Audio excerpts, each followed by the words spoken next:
Hello, I'm Isaac Hayes III, founder and CEO of Fanbase, and I'm here with a very important message. We are at a turning point in the Black community where we must have equity in the apps we use that scale to billions of dollars. But this time, we own the infrastructure, we own the culture, and we shape the future. And Fanbase is the future.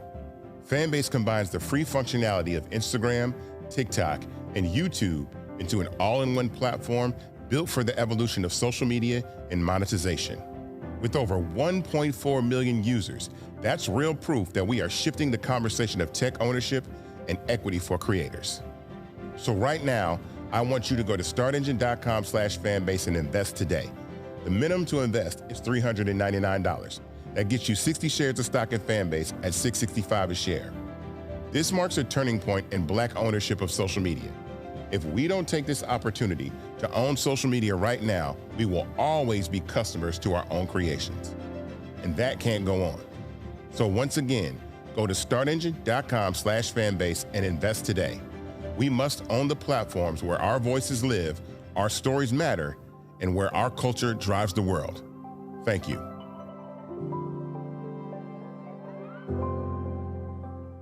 Folks, Black Star Network is here. Oh, no punches! I'm real revolutionary right now. Black power. Support this man, Black media. He makes sure that our stories are told. Thank you for being the voice of Black America, Roland. Stay Black. I love y'all. All momentum we have now, we have to keep this going. The video looks phenomenal. See, there's a difference between Black Star Network and Black-owned media and something like CNN. You can't be Black-owned media and be scared. It's time to be smart. Bring your eyeballs home. You dig?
Today is Friday, October 24th, 2025. Coming up on Roland Martin Unfiltered, streaming live on the Black Star Network. It's supposed to be payday for many federal workers, but thanks to Donald Trump's MAGA government shutdown, the checks aren't going to be hitting accounts.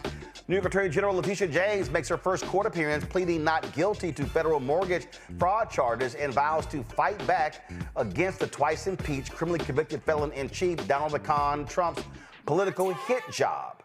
Also, Tennessee's 7th Congressional District Special election is shaping up to be a classic conservative progressive battle. We'll talk to the Democratic nominee and the director of a grassroots organization hoping to flip the historically Republican district. Stephen A. Smith issues an apology to Congresswoman Jasmine Crockett after getting a lot of heat for his comments, including from yours truly. And it was truly an FAFO moment when a white man decided to attack a black Amazon delivery driver. Instead of delivering packages, she delivered a 1-2 combo to the face. Folks, it's time to bring the funk.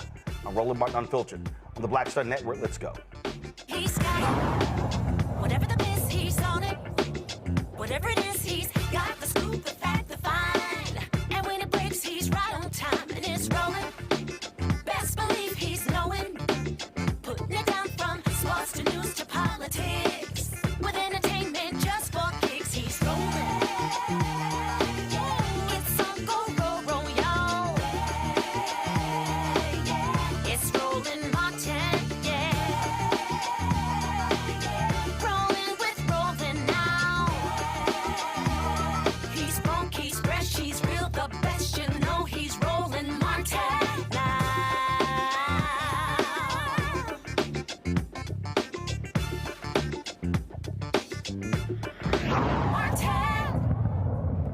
Folks, day 24 of the government shutdown, and for families across the country, especially federal workers, today it hits hard. It's the first missed paycheck since the shutdown began, leaving more than 1.4 million civilian and government employees without pay.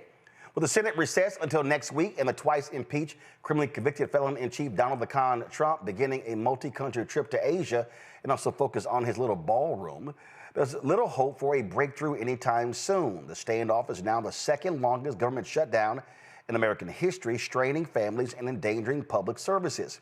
Democrats, led by House Democratic leader Hakeem Jeffries, says the crisis will only end when Republican leaders finally agree to negotiate a bipartisan solution. The problem that the country confronts right now is that Donald Trump and Republicans decided to shut the government down. Like, what's unclear about the fact that Republicans have the House, the Senate, and the presidency? And from the very beginning of this year, they've taken a my way or the highway approach, have steamrolled the country in all of the things, jamming their right-wing ideology down the throats of the American people. And now Republicans are claiming that they're helpless. The problem that we have right now is that House Republicans refuse to come back. They've literally been on vacation for 4 consecutive weeks. Donald Trump has found all of the time in the world to play golf.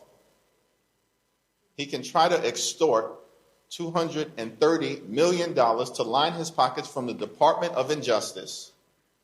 Somehow the Trump administration found $40 billion to bail out a right-wing wannabe dictator in Argentina, but can't find a dime to extend the Affordable Care Act tax credits in order to make life and health care more affordable for hardworking American taxpayers.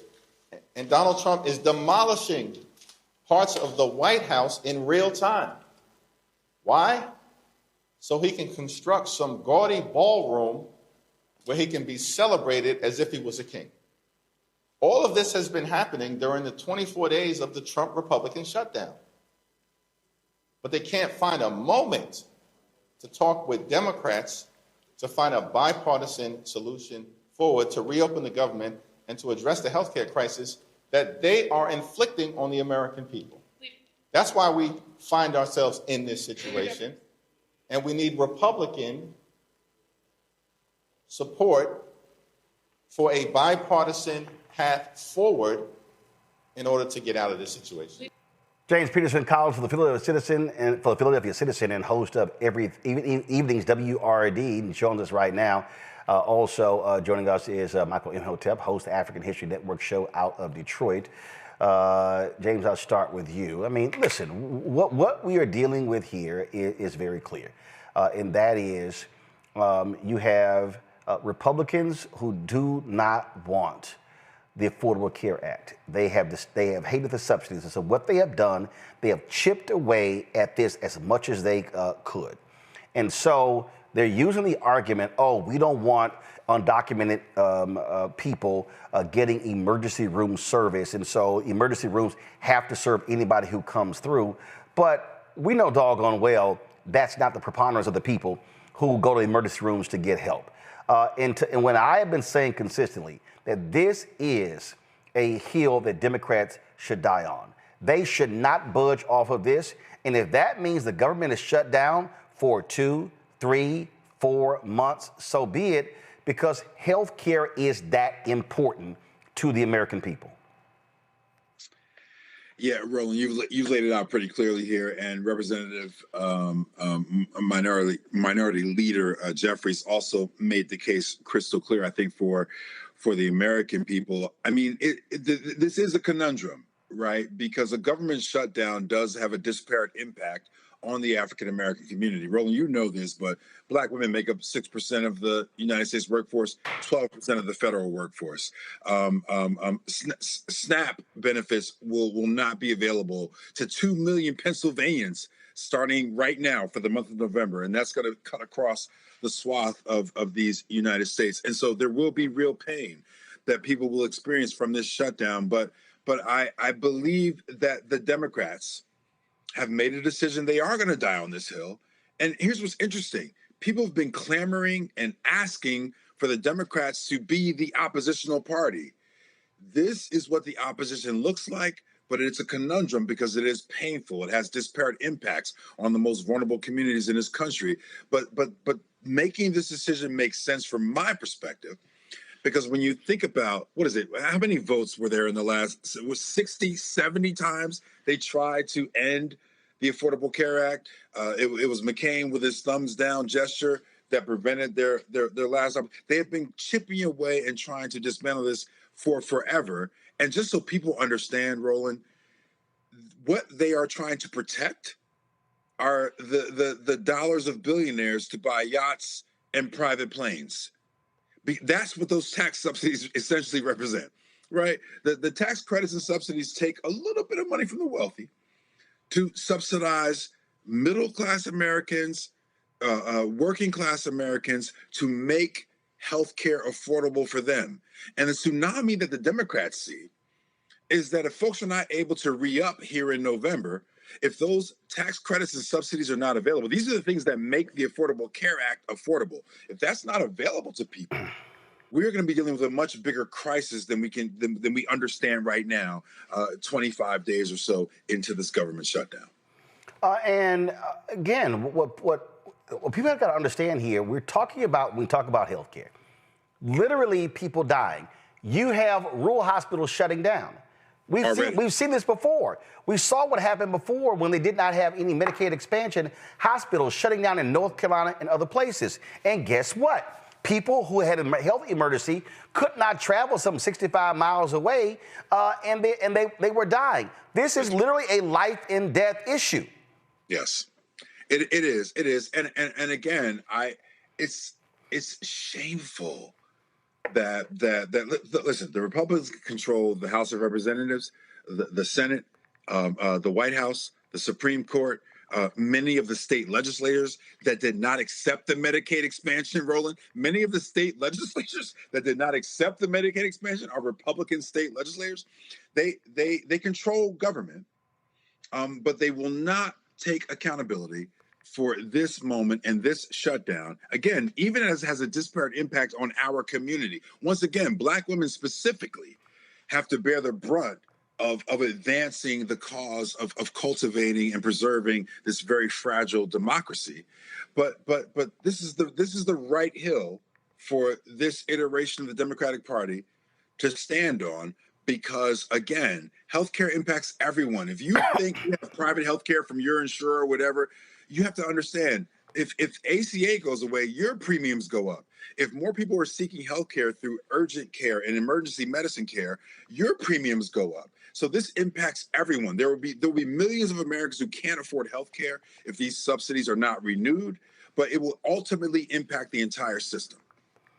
Well, you know, I look at these people who complain. Let me pull this tweet up. So, just moments ago, you know, you got Ted Cruz. He tweeted this idiot tweeted this. You're paying for his healthcare, Roland. Right. And so this one guy posted how average U.S. family health insurance went up. And this guy said, go to my iPad, Henry. So he says in 1999 it was $6,000.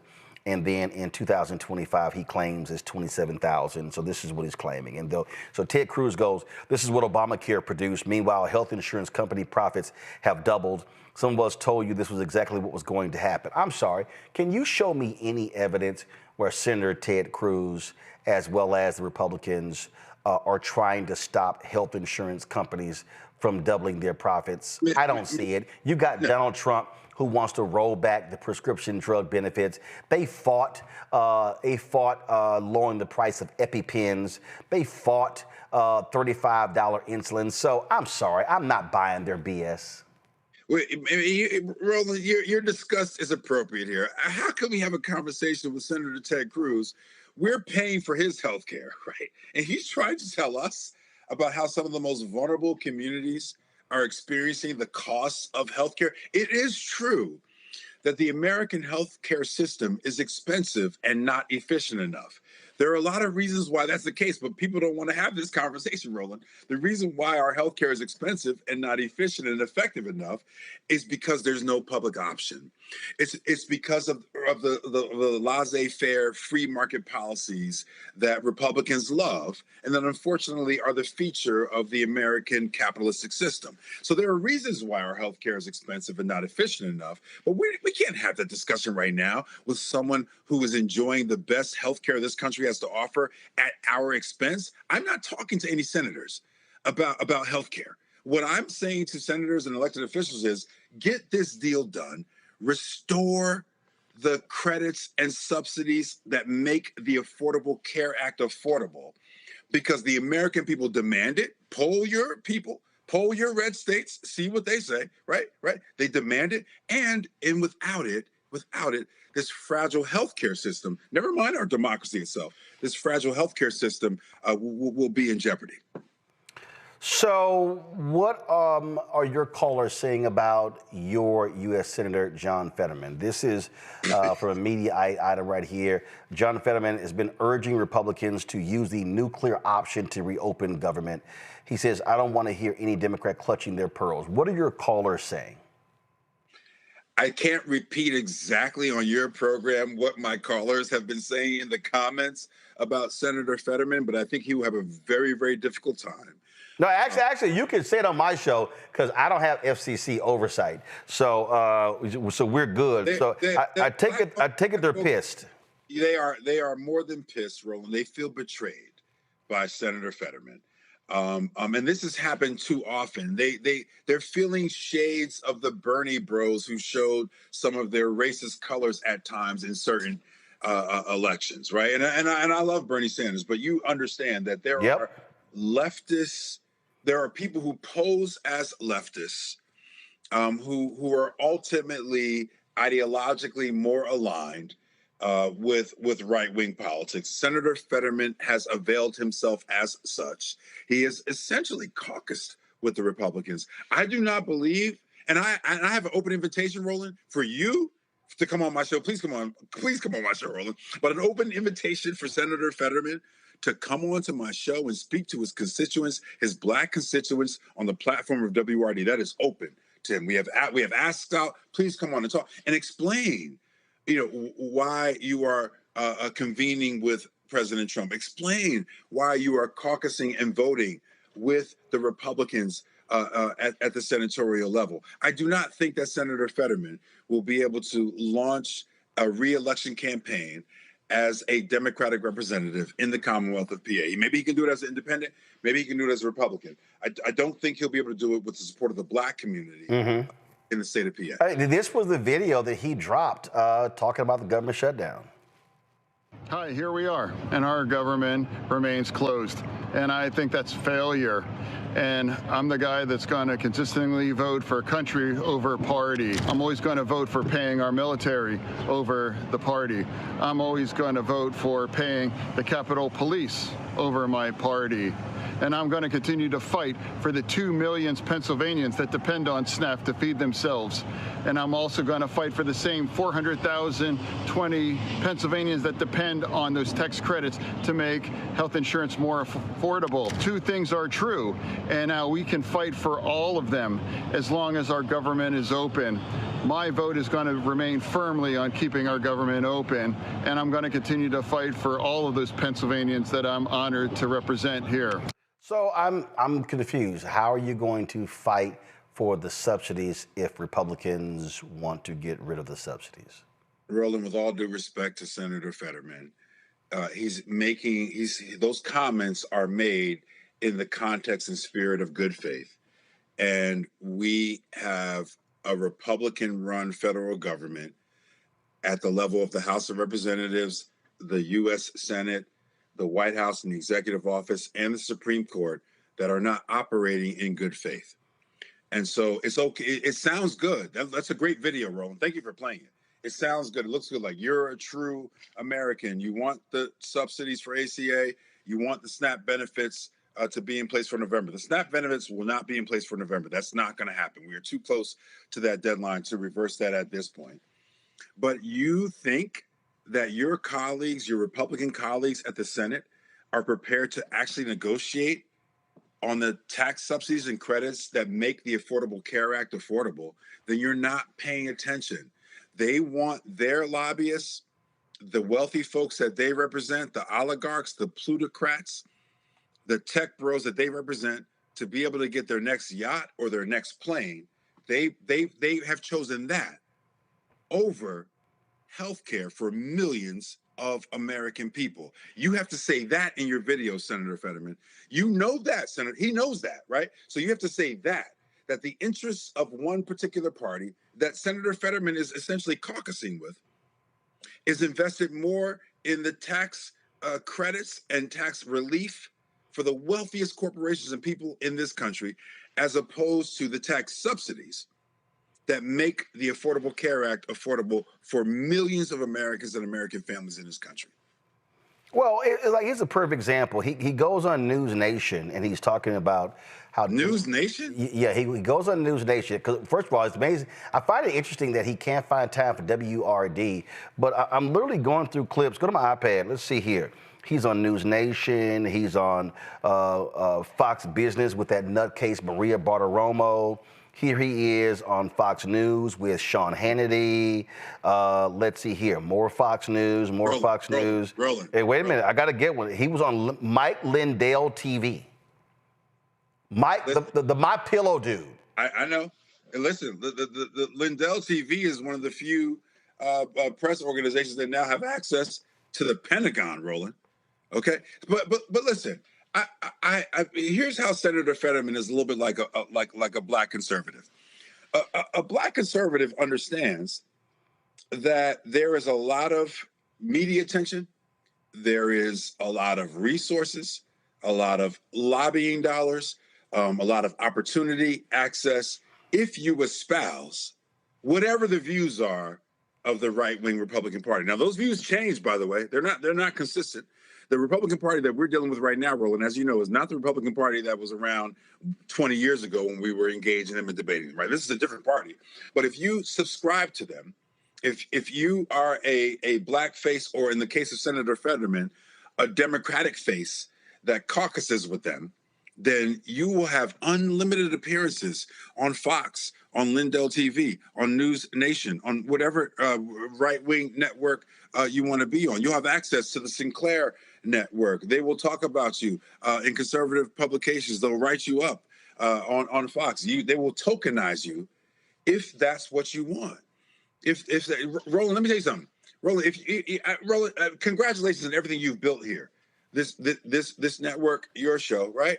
If you wanted to become a billionaire, you could switch sides right now, Roland. I've said that many times. If I with my skill set, absolutely, please. It wouldn't even, I would have Republican billionaires throwing money at me if I chose to be a Brandon Tatum, Candace Owens, any of these people. They would be lavishing me with all kind of stuff. Throwing money at you. You'd never have to raise money again. You'd have to ask money for money again. You're not going to do that. You're a principled person. I'm just saying so people can understand the dynamics of the marketplace that we're in. We're in a political marketplace where money still, unfortunately, drives and controls ideology, and under the current administration, it drives and overdetermines policy.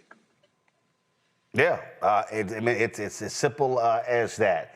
I'm going to go to a quick break. I want to come back. I got a couple more questions I want to ask you. Go to a quick break. We'll be right back. Roland Martin Unfiltered on the Black Star Network. As a pastor, I hear a lot about trips to the doctor, bills piling up, jobs being lost. So as your delegate, I went to work writing laws that protect families, helping parents care for their disabled children, capping insulin costs, lowering prescription prices, and investing in our police and schools. I'm Josh Cole, and as your delegate, I'm working to keep us strong and safe. What's up? It's your girl, Tamika D. Mallory, and you are watching the Black Star Network.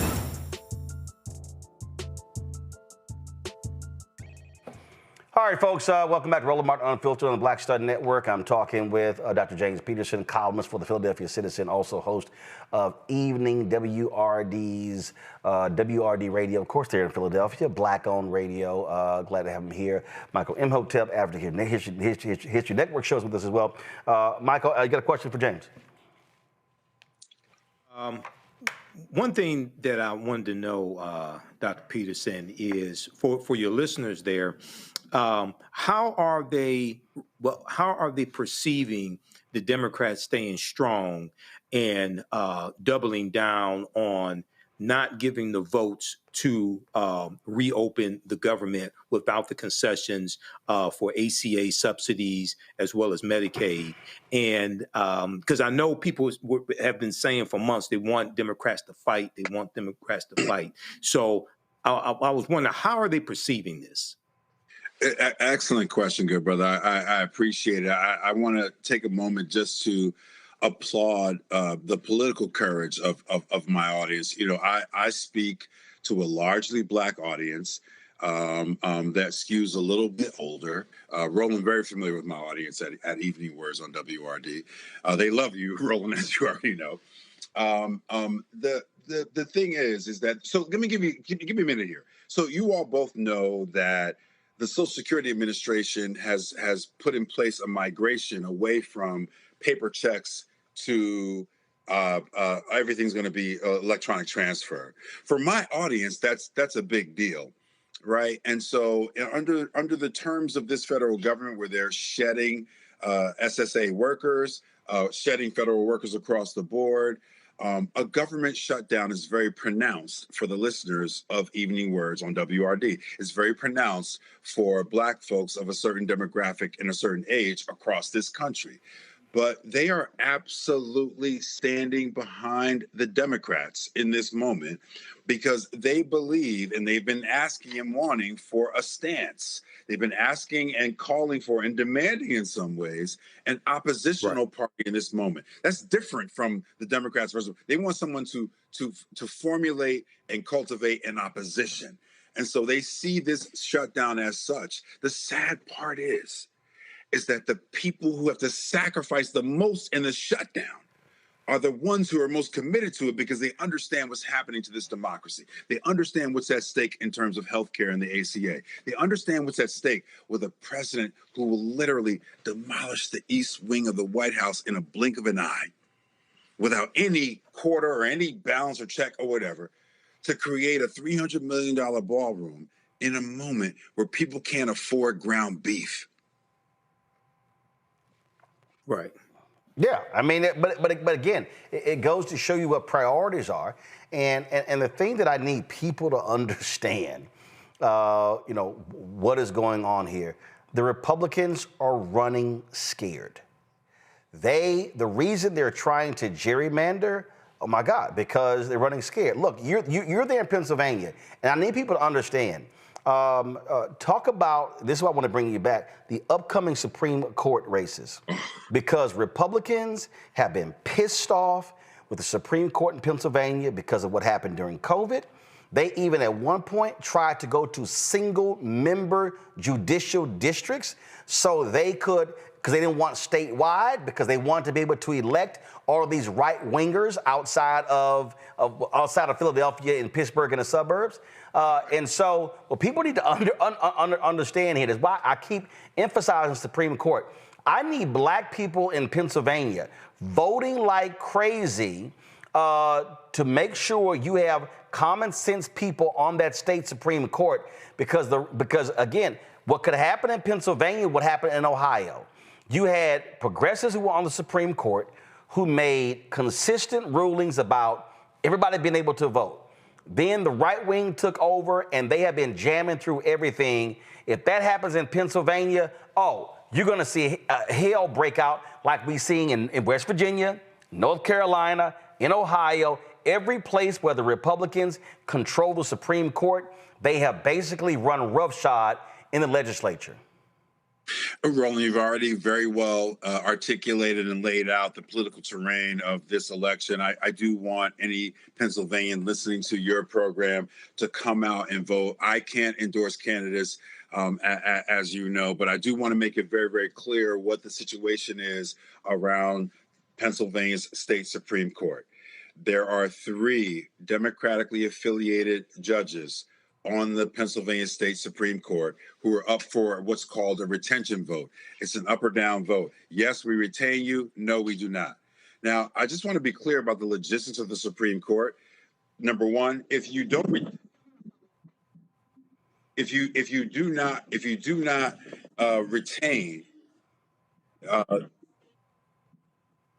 not retain these judges, then the Supreme Court can't even function the way that it's supposed to, right? Because it will have to have new judges put in the next session. But I also am asking all Pennsylvanians to please pay attention to how much money is flowing into this particular race. Yep. If you ever need to understand whether or not a local race has national implications, just see how many TV ads you're seeing. See how many radio ads you're seeing. Count the flyers that are coming into your mail, right? That will give you an indication of the money that's being spent. To all of my Pennsylvania colleagues and friends, this is external money that's coming in from right-wing organizations trying to change the ideological makeup of the state Supreme Court in Pennsylvania. Why they want to do that?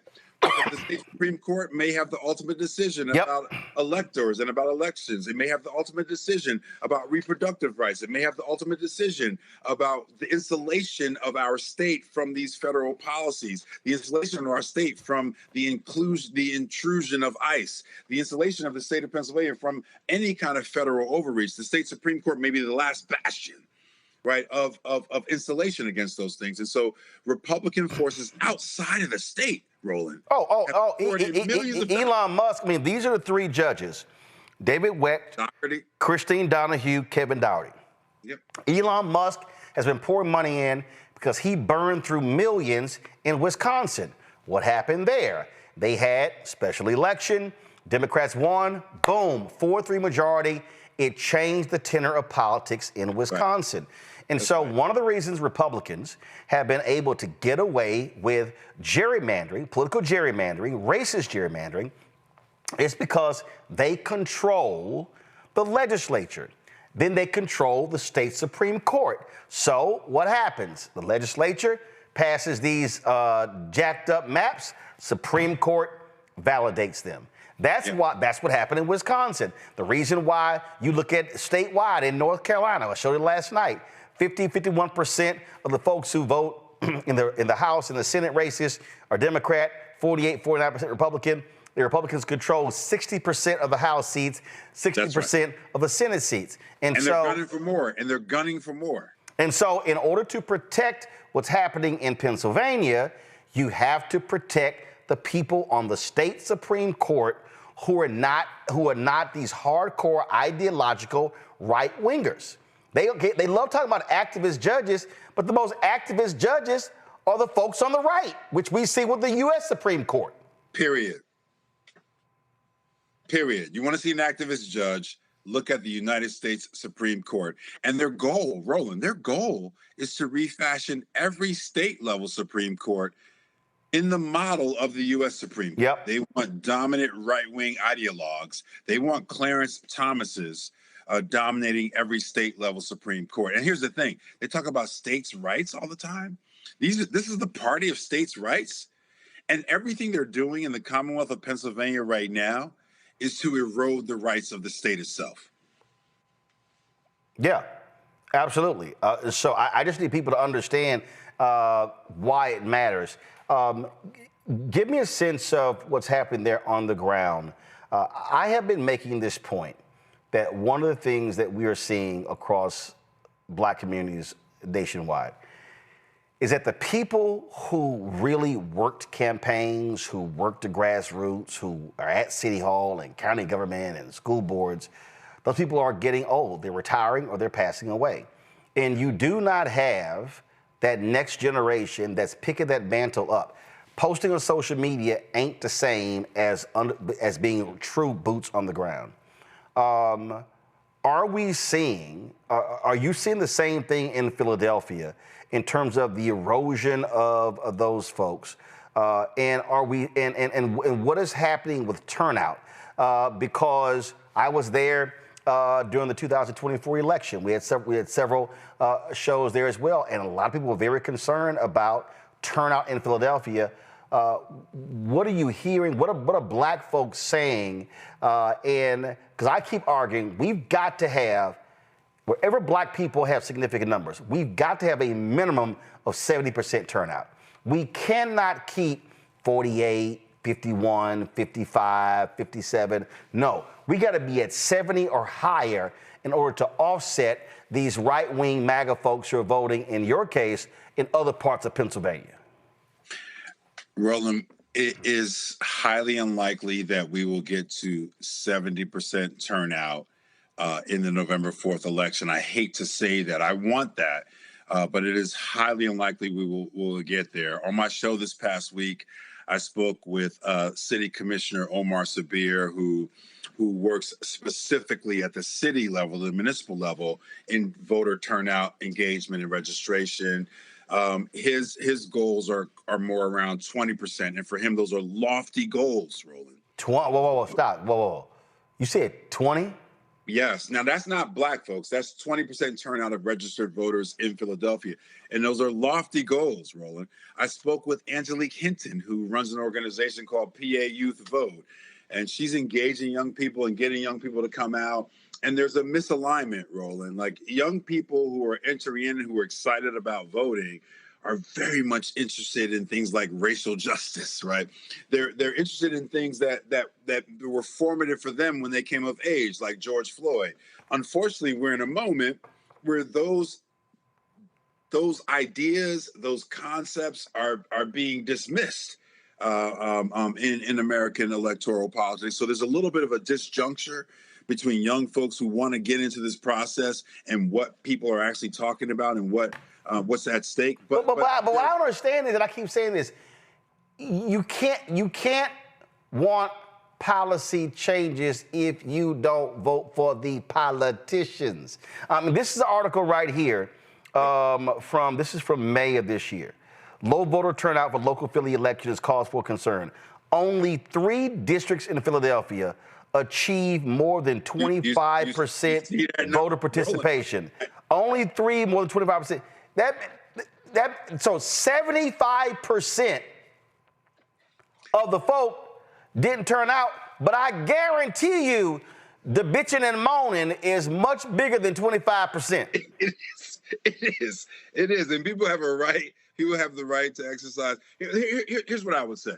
What I want in Philadelphia, in Pennsylvania, and across this nation is a set of parameters and ideas that make our democracy more accessible and more inclusive. I want to start here. And I asked the commissioner about this, and I'll talk to any elected official in Philadelphia about this.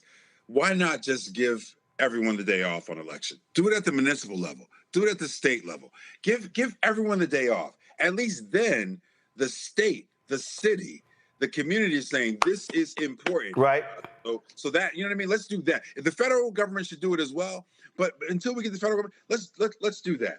The second piece is that we have got to start to field candidates. If we're interested in cultivating and preserving this democracy, we have to field candidates that can engage people across demographics. Obama was great at that, but we haven't done a good job of fielding candidates that can do that. The thing, you can hate Trump all you want, but he appeals to a wide range of demographics for a variety of reasons, but he cuts across different demos and regions and age and race and all those things.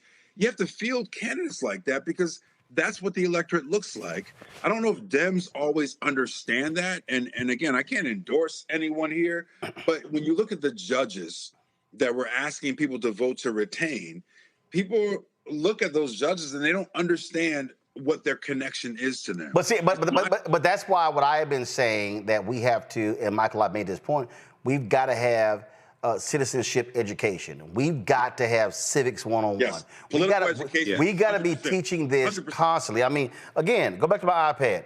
That election in May in Philadelphia, 16% of the voters in the city participated. Terrible. 84% of the people registered to vote in Philadelphia did not vote. Damn. And Roland, let me add this though. Roland, listen, you got to understand also, they live in a city where there are a lot of challenges around poverty and around gun violence, whatever. And that's a democratically run city. It's been a democratically run city for a long time. And so they don't understand how continuing to vote for Democrats is in their interest or will make any changes. And so there's accountability that particularly generational Democratic elected folks who've been in office for a long time have got to be able to answer to the people for. I try to hold those folks accountable anytime they're courageous enough to come on my show. But with that accountability piece is important. People are checked out because they don't understand how politics and government actually works for them. Michael, you've got a mayoral race coming up in Detroit. What is that looking like? Well, there's a lot of excitement, I think, around the mayoral race. We just had, about a week or so ago, we just had the debate. Mary Sheffield, City Council President, debating Solomon Kinloch, Pastor Solomon Kinloch. So you have that, but also there's a question of how is this going to impact the neighborhood. So there are a few dynamics taking place. One of the questions being asked is, okay, how right now we have a white mayor, Mayor Mike Duggan, right, who's running for governor as an independent. Yep. Okay, with Trump invading these various black cities with black mayors, right, what's going to happen with Detroit? Is he going to try that here in Detroit? Because Detroit is going to have a black mayor regardless of who wins. So there is excitement. Now we have to see what the voter turnout actually looks like in the November 4th election, Tuesday, November 4th election. But you have a lot of people who are paying attention, but also trying to find out, okay, you've built up downtown Detroit, and a lot of Detroit is not affordable, especially for African Americans. A lot of African Americans have been pushed out of Detroit because of gentrification. So how will your policies, regardless of which candidate, how is that going to improve the lives of people in the neighborhoods? Well, again, go ahead. Oh, yeah. I had a quick question for Dr. Peterson, if you don't mind, because I wanted to know about young people. Go. Oh, okay. So Project 2025 is a backlash to the social justice reckoning that took place after the death of George Floyd and a lot of the changes that were taking place in this country. How are the young people, young voters that you're talking to, how are they understanding Project 2025? And it is a direct attack on what they say that they want. Yeah, I think that and again, like, there are great organizations in Philadelphia that are on the ground doing this work. I mentioned PA Youth Vote and Angelique Hinton, but there are other organizations that are really out there. They're doing this work, registering young voters, engaging them, providing that civic education that sadly, Roland, is extracurricular, right? They're providing civic education as extracurricular piece of what they're doing. The top issues for young people are around racial justice and wrestling with gun violence. And I'm sorry, those things, I talk about them, the media talks about them, but political candidates are not talking about them in ways that are engaging for young voters. So I'm like both of you all, good brothers. I'm always like, man, why aren't more young people engaged? But the more I work with and talk to the people that are working with young people, what I'm realizing is that our candidates are not engaging young people. Our candidates are not talking about the issues that matter to young people. They want to talk about funding of their schools. How do you end gun violence? And how do we really get to some racial equity and racial justice? And those simply are not the issues that are at the fore of this this cycle and coming up in November 4th. And sadly, they were not at the fore in 2024 from their perspective. And so I want to try to bridge that gap a little bit. I want to try to talk about that more in the media and talk about that more in my classrooms. If you would have told me that racial justice was the number one thing on the register for my students, I might not have even known that. And I teach the young people every day, right? So I think part of it is a little bit of a course correction of us meeting some of these young people where they are and beginning to talk more eloquently and more energetically about the issues that matter to them. Well, I think one of the things that that we have to concede is that, and I say this to young voters, politicians are going to talk to the people who turn out. Yep. It's a terrible. Listen. I'll never forget. There was some folks, some young folks came to Congressman Jesse Jackson Jr. when he was in Congress in Chicago. They were like, "Man, if you don't do this, we gonna vote you out." He said, "All y'all can kiss my ass."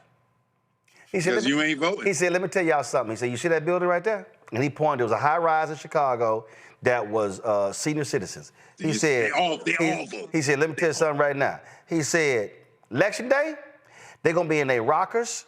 He said, they're gonna be in their walkers, they're gonna be in their scooters, they're gonna be on crutches, they gonna vote. He said, when y'all asses start voting, he said, they don't listen to you. Now I know somebody listening to me right now said, "Man, that's not a position that you should have." But facts are facts. People talk to people. That's why there's a thing called registered voters, likely voters. Okay? They are talk to likely voters. And what I am saying to black people in Philadelphia, black people in Detroit, black people in the state of Mississippi, black people in Houston, places where we have lots of black people, if we understand that when we hit certain benchmarks, if you are dissatisfied in Philadelphia, the surest way to get a politician's attention is to vote their ass out. Because what's going to happen is going to be a domino effect. It's going to be like, oh, shit, what just happened?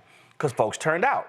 But if you check out of a process, you're guaranteeing you will never be heard.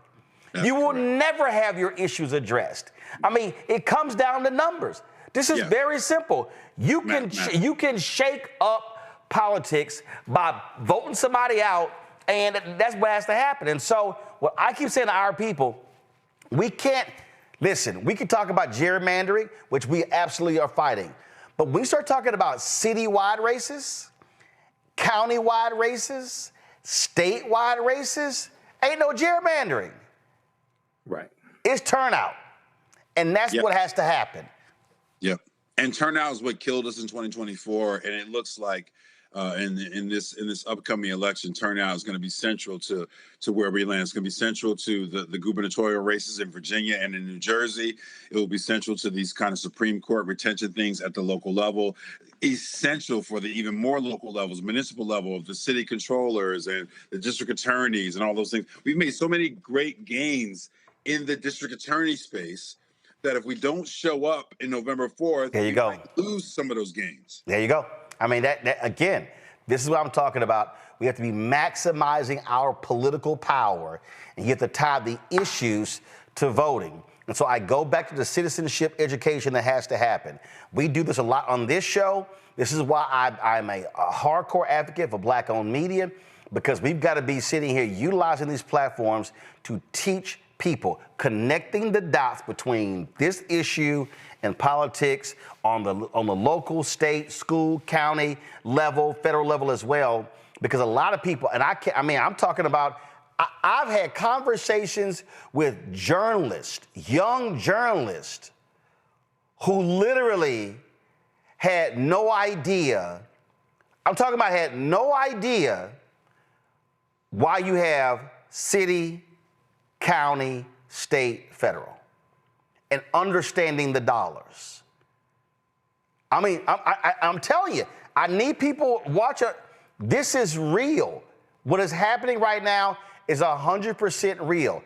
Folks literally have no idea how these things intersect. Listen, my dad just sent me a text. him and my mom voted. In Texas, there are 17 constitutional amendments that are on the ballot on November 4th. 17. So if you're in Texas, Texas has the largest number of eligible black voters than any state in the country.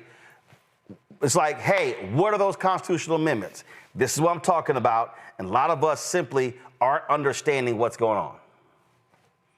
Well, I mean, Roland, we are where we are right now because of ignorance.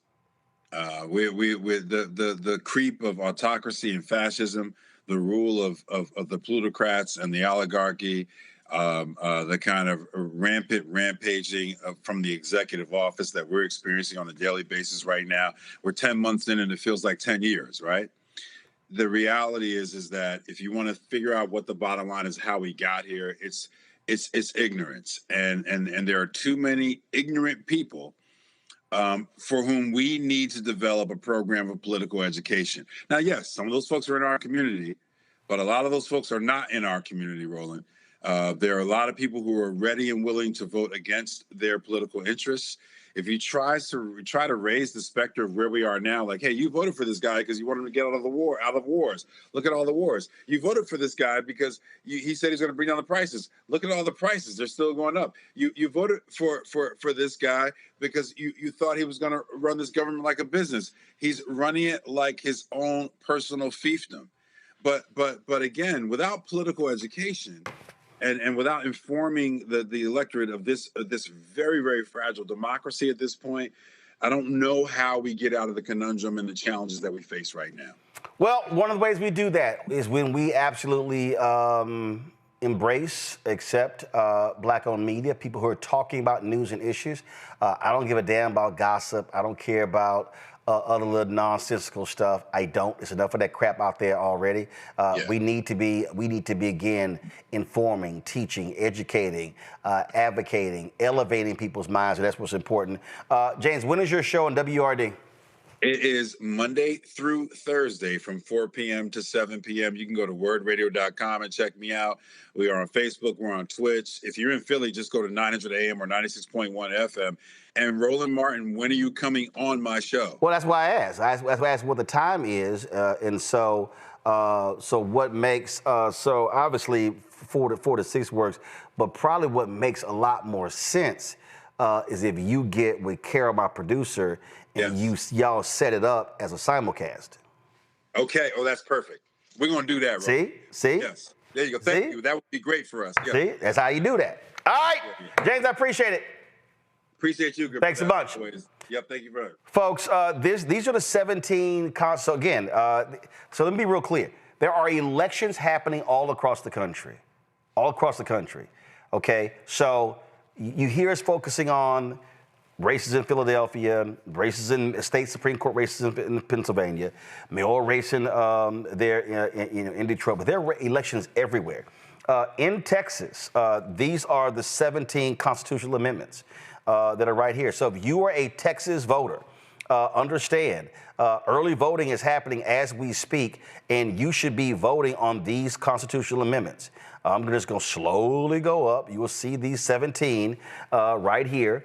And you have an understanding of what's on the ballot. These are constitutional amendments, meaning if it's yes, if these pass, then they go into the state constitution, which is a lot harder to change than anywhere else. And so I just want people to understand this is what's happening.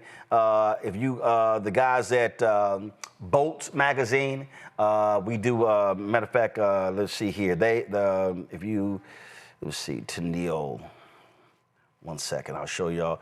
If y'all go to Twitter and follow at TANIEL, it's called Bolts Mag.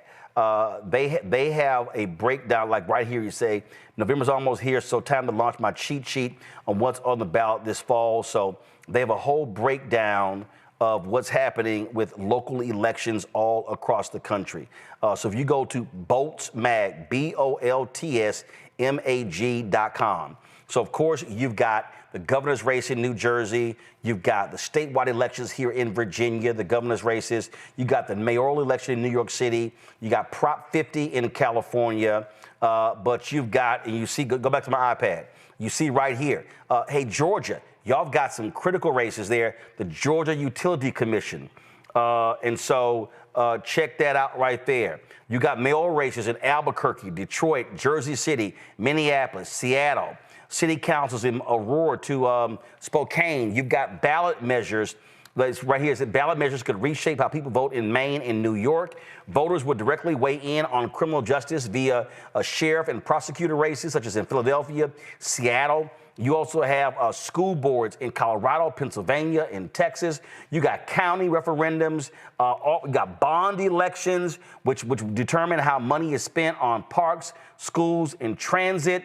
And so, again, I want y'all to go to boltsmag.org, boltsmag.org, boltsmag.org. They literally have an election roundup, and you can go in here, and when you see like you see right here, you can also jump straight to the section of this guide that break down statewide races, key legislative battles, prosecutors, sheriffs, mayors, county executives, school boards, city councils, plus referendums on election law, housing, transit, parks, infrastructure, labor, and criminal justice. So just for instance, I'll tap criminal justice, and it's showing you referendums that are going on. You see it right here. Boom, you tap that, and you see right here, they show Flathead County, Montana. In Texas, two measures in Texas. You tap tax laws, you see what's happening right here. If you decide to tap parks, they show Boise, Idaho, New York State, Portland, Oregon, Spokane, Washington. And so I just need our people to understand. And here's what you can do, okay? I don't know how it works in your state. In Texas, you can take a sample ballot, and you can fill your sample ballot, and you can take that into the voting booth in Texas and sit it right there, and then, boom, my sample ballot, this is how I'm gonna vote. So I don't know how it works in all states. I do know in Texas, you can take a sample ballot, and you can do that. I just need our people to understand that all these elections are critically important. And so, matter of fact, I'm going to reach out to Daniel to get him on the show. We can talk about these things as well. All right, y'all, let me go to a break. We come back more on Roland Martin Unfiltered, the Black Star Network. This is why you have to support the work that we do, y'all, because you're not getting this granular conversation about elections on MSNBC, CNN, Fox, ABC, NBC, CBS. You ain't happening. In fact, my next guest, we're talking about a crucial congressional race happening, a critical race happening in Tennessee. These major networks ain't focusing on this. And so this is why your support is critically important for the work that we do. Join our Bring the Funk fan club. Our goal is to get 20,000 of our fans on average to contribute $50. Already, y'all, we've raised towards our goal. We've raised $300,000. We've got 2 more months. We got November and December to raise the additional money. This will, because trust me, I was on the phone today, I was on the phone yesterday, talking to potential staffers. We're talking about developing a health show, business show, another daily news show. And so these things are happening, but your support is critical to make that important, because again, if 20,000 of our fans contribute on average $50 each, that raises $1 million, that money literally pays our expenses for 5 months. So now, our YouTube money, our other advertising money, we can cover the rest of the year. So your support is critical. If you want to give me a Cash App, use the Stripe QR code. You see it right here. That's for credit cards as well. PayPal is R Martin Unfiltered. Venmo is RM Unfiltered. Zelle, Roland at RolandSMartin.com. Roland at RolandMartinUnfiltered.com. Check some money order. Make it payable to Roland Martin Unfiltered, P.O. Box 57196, Washington, D.C. 2003 7-0196. Back in a moment.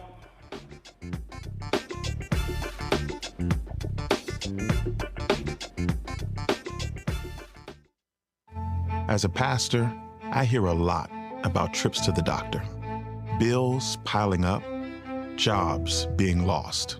So as your delegate, I went to work writing laws that protect families, helping parents care for their disabled children, capping insulin costs, lowering prescription prices, and investing in our police and schools.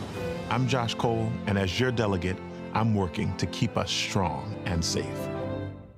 Nicole Cole knows the cornerstone of a successful life starts here. Virginia Public Schools gave Nicole an excellent education. They helped her become a small business owner, family financial planner, mother, and community leader. Now, after 4 years on the Spotsylvania School Board, Nicole is running for delegate to meet the needs of all students. As our delegate, Nicole will fully fund our schools, raise teacher salaries, and help graduating students stay in our communities. Nicole Cole for delegate. For us, for our future. In the military, I gave orders, and they went a lot further than they do around here. If there's one thing I've learned as a mom and foster parent of more kids than I can count, investing in their future isn't a choice. In Richmond, I'll fight for Stafford's fair share for our schools. Smaller class sizes, better teacher pay, and more vocational training. I'm Stacey Carroll, and I'll fight to get our kids' future in order. Lil Thompson with winwithblackmen.org. You're watching Roland Martin Unfiltered.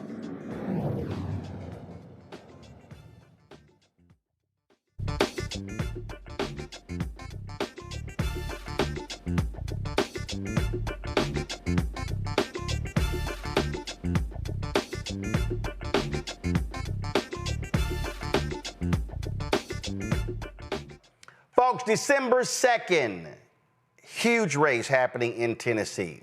State Representative Afton Bain will compete against Republican nominee Matt Van Epps for the 7th Congressional District seat, which became vacant after Republican Mark Green resigned over the summer to take a job in the private sector. The district is predominantly Republican, includes both suburban and rural counties, as well as some Democratic areas in Davidson County, including Nashville. Now, you got to remember, Republicans screwed Nashville by splitting the city into 4 different congressional districts because they didn't want a Democrat representing Nashville. Well, joining us right now is State Representative Bain. Glad to have you here. So, all right, so this is important because you have a real shot at winning this. So this is a perfect example. When Republicans split Nashville, they did not like the fact that Nashville was a Democratic congressional seat, which means that you have Democratic voters who are still there. So if you have, I keep talking about maximizing turnout, and this is a perfect example. I keep saying for African Americans, I need 70% plus. If your folks turn out, that can offset those red areas of the district and put you in a position to win. Well, first, I want to say thank you so much for having me. I'm a longtime listener, first-time caller. So appreciate it. Excited to be here. But yeah, so as we know, the district was incredibly gerrymandered to dilute Black power from the district. And so, but what they did is they got a little bit greedy. And so they took the highest voting turnout precincts in Davidson County, which includes Black communities, coupled with all the way up to Fort Campbell at the Kentucky border, which includes Montgomery County, which is a purple county, and then all the way down to the Alabama border. And so because it includes 3 counties, Williamson, Montgomery, and Davidson, which have a high turnout of Democrats, it makes this race really competitive. I'll also add that early voting totals for the primary election just showed us Democrats shy of 6,000 votes and catching up with the Republicans. And so, as you mentioned, this is absolutely a mobilization race, and I'm super excited to be the nominee. So I'm looking at this story here, and it said you won the Democratic Party primary by less than 1,000 votes earlier this month. And it says you attributed that to grassroots energy and not taking corporate PAC money. How do you communicate to the people in the district who just, man, she can't win. We're resigned. Republicans are going to hold it. How do you get people to understand that, yeah, the guaranteed way to lose if you don't show up? Yeah, I mean, as a community organizer in Tennessee politics for the past decade, I can tell you that I am the most jaded person probably in this state, but this is an opportunity of a lifetime, and it's an opportunity because special elections allow us to focus on the constituency that we would need to mobilize. And so our coalition to win is the coalition of the pissed off, of the disenchanted. If you think things are not working for you, then I am your candidate. If you feel just overwhelmed by the chaos of Washington and the cost of living, then I am your candidate and I will fight for you. And I've been out on the campaign trail talking to people who voted for Trump, disenchanted Republicans, disenchanted independents, and then obviously our base is really mobilized. So this race is looking more and more competitive.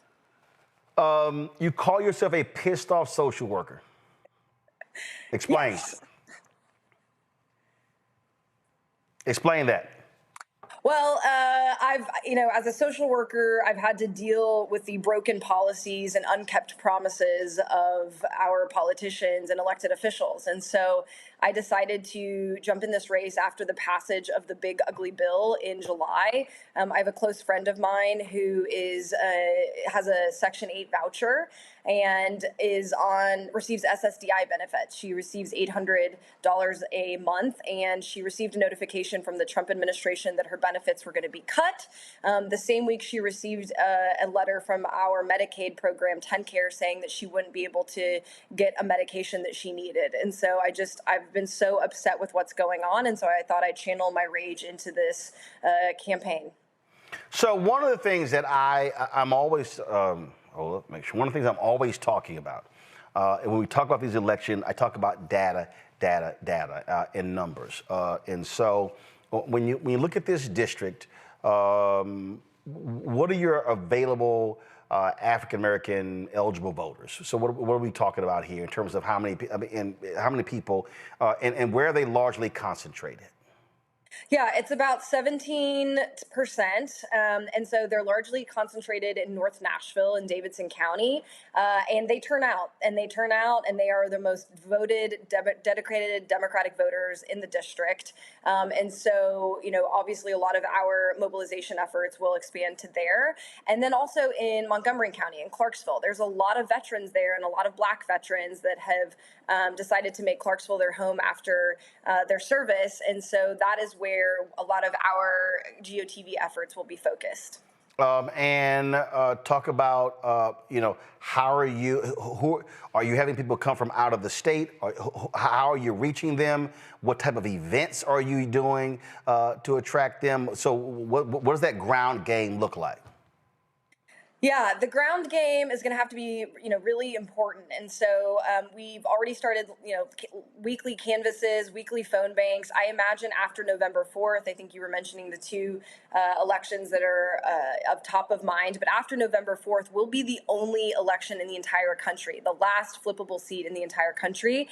So I imagine there will be phone banks all across the country to get out the vote here. And then in Davidson County, to excite especially young Black voters, we have a ton of HBCUs in Nashville: Fisk, Meharry, American Baptist College, TSU. And so we are currently working on an event with a national surrogate, which hopefully will be announced in the next few days. All right. Well, certainly let us know about that. I got a couple other questions, but I'm going to have Michael Imhotep ask a question. Michael, go ahead. All right.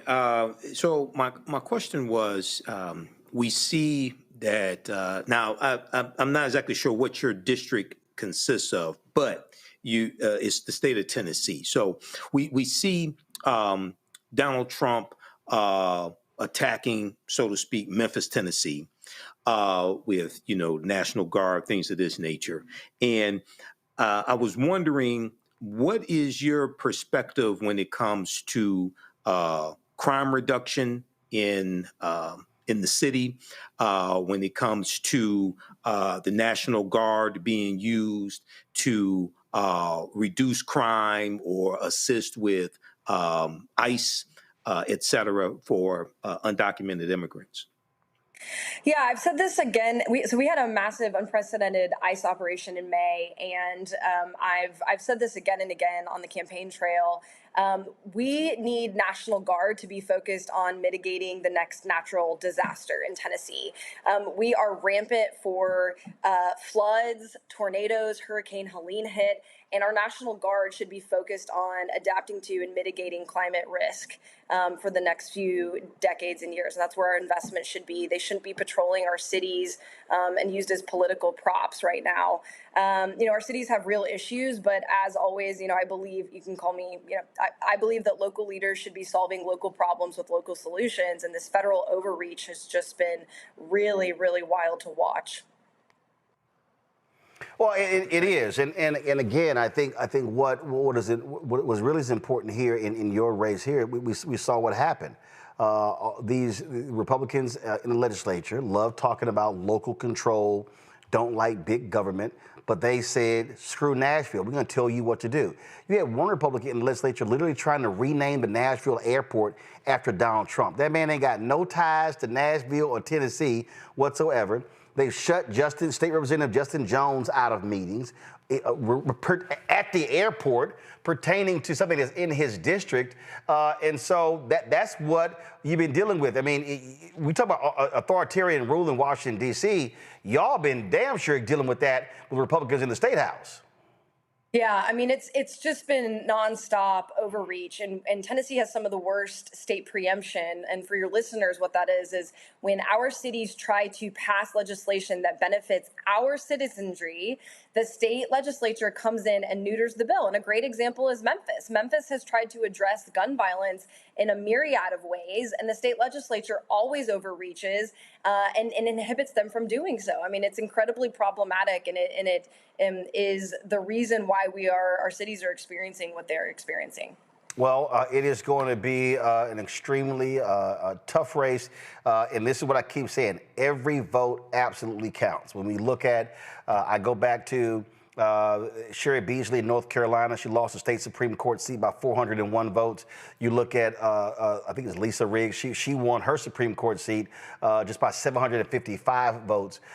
And bottom line is, look, in order to flip this, you're going to need every single vote. And I really hope Black voters and others, but they're in Nashville, in Clarksville, really turn out because Republicans don't expect to lose this seat. Winning this seat puts Democrats one step closer to being able to take over the House. And they're trying to gerrymander seats left and right now. They expect to hold on to this one.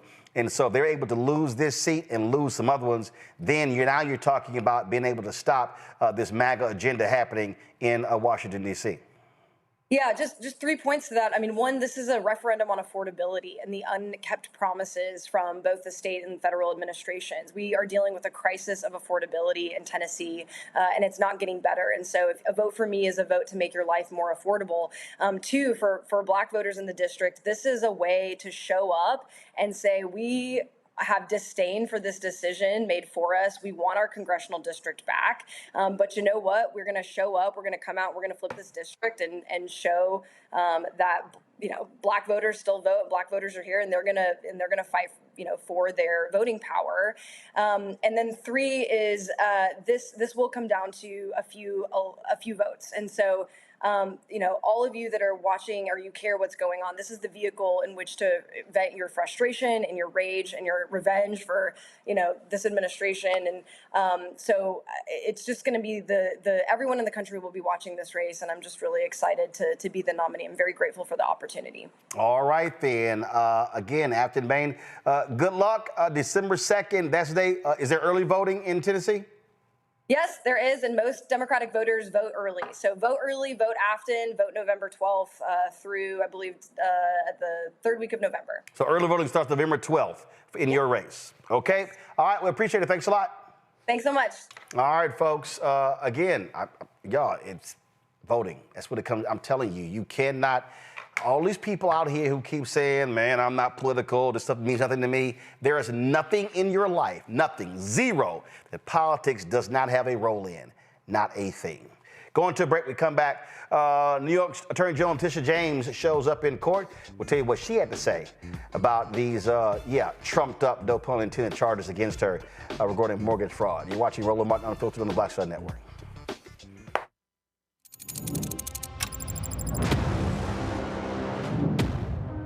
Afrotech, it's a lot of beauty, a lot of brilliance, a lot of intellect, a lot of innovation.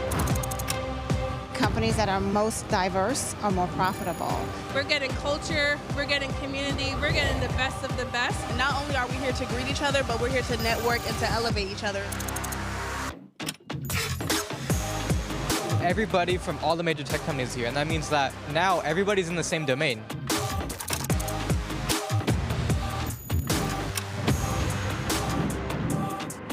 This is the premier event every year. This is really where we could take off. You can go fast by yourself, but we go farther together. This is where you're supposed to be.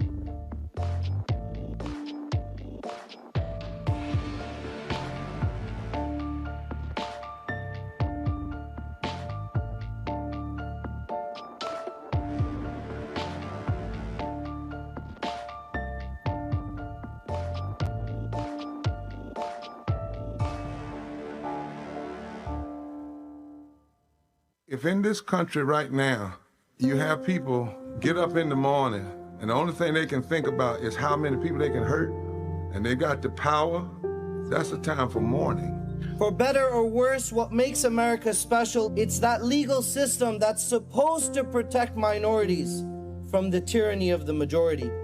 We are at a point of a moral emergency. We must raise a voice of outrage. We must raise a voice of compassion. And we must raise a voice of unity.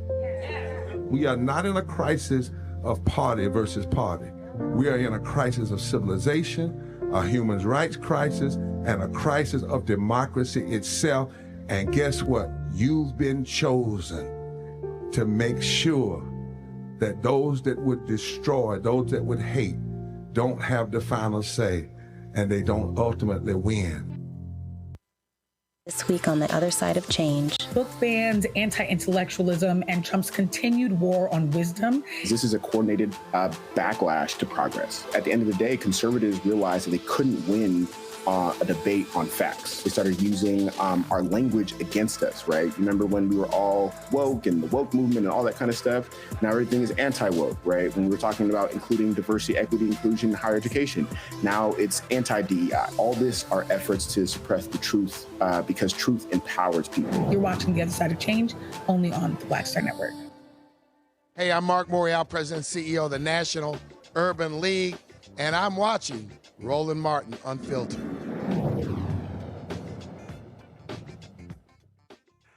New York Attorney State General Letitia James pled not guilty to federal mortgage fraud charges and called the case a politically motivated hit job orchestrated by the twice-impeached, criminally convicted felon-in-chief Donald Trump. The person who convicted her, guess what? Tish James, especially that civil case. James vowed to fight the allegations. Her legal team is challenging the appointment of U.S. Attorney Lindsay Halligan, a completely, grossly unqualified individual. She's a Trump appointee who replaced another prosecutor reportedly unwilling to pursue the case. The charges against James contend that she misrepresented a home in Norfolk, Virginia as her secondary residence to secure favorable mortgage terms, even though the property was rented to a family of 3. James, who previously led the successful fraud case against the Trump organization, told supporters outside the courthouse that her prosecution was Trump's weaponization of the justice system against his political enemies. So I want to thank all of you. I want to thank each and every one of you. I want to thank you for your prayers. I want to thank you for your emails. I want to thank you for your support. It has strengthened my spirit and it has anchored my soul. And so I want to thank you. But this is not about me. This is about all of us and about a justice system which has been weaponized. a justice system which has been used as a tool of revenge. This justice system which has been used as a tool of revenge and a weapon against those individuals who simply did their job and who stood up for the rule of law.